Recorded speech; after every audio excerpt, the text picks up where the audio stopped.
Welcome guys to a new episode. Today I'm gonna showcase my Elas deck and the main takeaway of this video isn't my current deck list but more so my thought process, and I want you guys to give me tips and take this deck, modify it, try it out, let me know. So to start this off, let's see Elas. She is a 2 mana Earth of Commander for a 2/2 Death Toucher, and he says, whenever another creature enters the battlefield under my control, I gain a life, and whenever another creature dies, each opponent loses one. So you might like this deck if you enjoy creature-based strategy, life-gaining synergies, if you want to control the board and grind out value.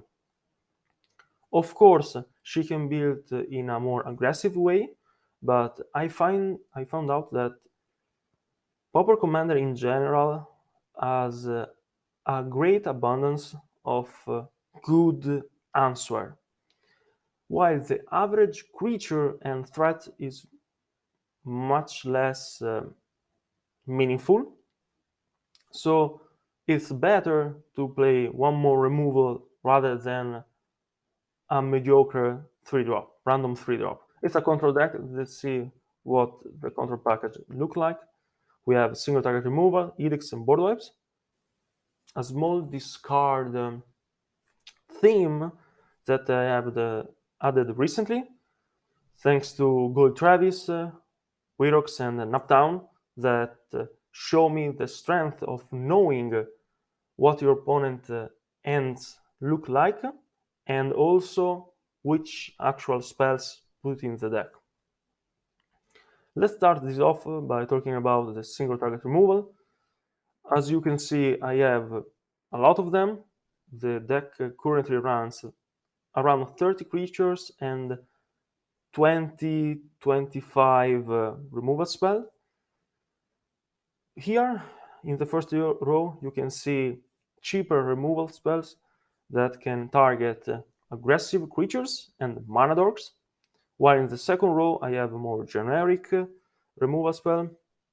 I want to mainly point out Qatar Commando, which is one of the two artifact and enchantment removal I have in the deck. If you took a look at the Pauper Duel Commander tier list, you will see that our decks don't usually run a lot of mana rocks or graveyard pieces. So the less type of artifacts has been played, the less removal you should include in your deck.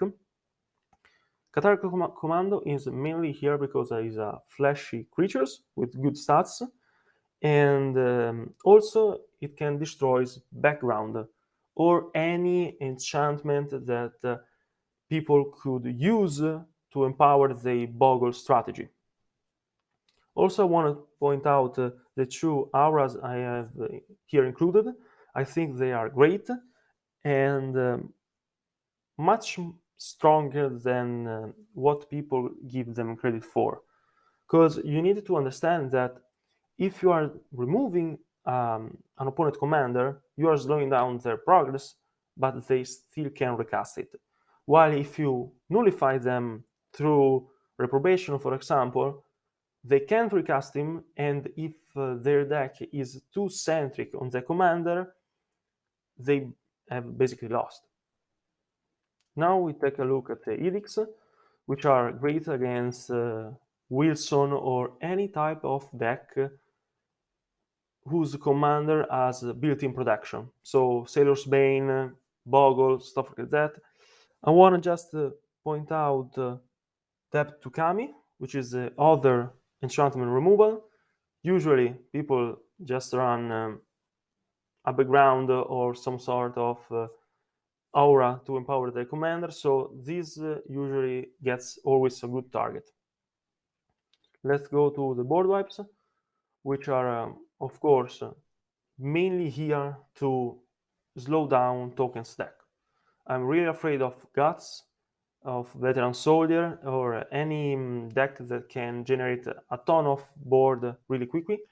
As you saw in the last video, Cryptorax is great. I'm not too sure about Arms of Adar or a Vicar of Justice, honestly. So let me know if you have any other suggestion in the comment down below.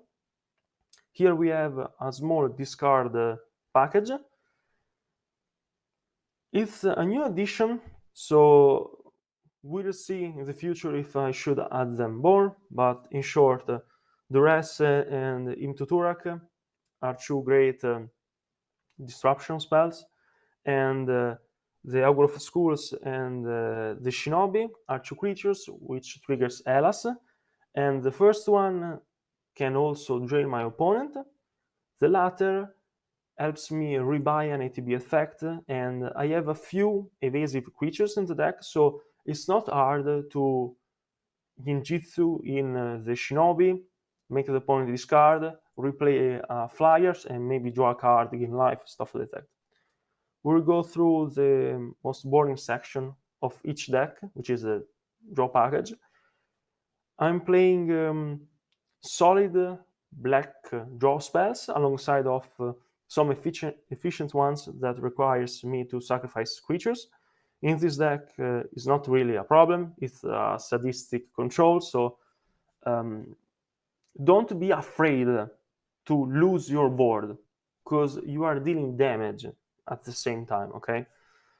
I'm also playing less efficient creatures in Overseer, Skyscanner, and Pilgrim's Eye. I know that you can have 2 mana option that can draw you cards, but I like the fact that they are flyers, so they can protect my Monarch and Initiative, and also steal it back. As you can see, I'm playing almost all the creatures that grants me Monarch or Initiative. I'm not playing the 5 mana Artifacts one. As you saw in the previous gameplay, I won a couple of times just for Initiative. This deck really wants to grind as much value as possible while keeping the opponent down.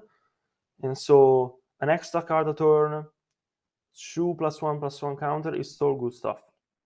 Let's go to the synergy section. Of course, Elas is a good creature, a great gear of our engine, but not the main one. If she's been removed a few times and I can't bring her back, we have a few creatures that can emulate her effect. I'm also playing a couple of life gain payoff in Blight Price and Epic of Blood. Gotta say, they are performing really, really good. And I think this deck will really become much, much better the more of functional reprint we will see. Let's go to the token section. Of course, we are gaining life whenever a creature enters the battlefield, so creating tokens makes totally sense. I'm not too high on them at the moment. I'm trying a few of them out. Of course, Fungal Infection and Emergency Weld also have the benefit to be a removal and a recursion spells. Scrapwork Cohort creates 4 body in 1 card, which is great. Same for Butter Screech. I'm not too sure about the clowning around, but for 2 mana has the possibility to create 3 bodies, which seems great. I have a small recursion package as well. Unearth and Recommission help us get around the commander attacks with Elas and also bringing back the other utility creatures. Emergency Weld, it's a great card, creates a body, bring back a creature. And Cadaver Imp and Courier Bat are basically evasive Gravedigger, which goes along with the Monarch Initiative sub-team. That's it for me now. Hope you guys enjoyed the quick deck review. Next Magic video is a subscriber requested one, so hope you guys will enjoy it, and till the next time, peace.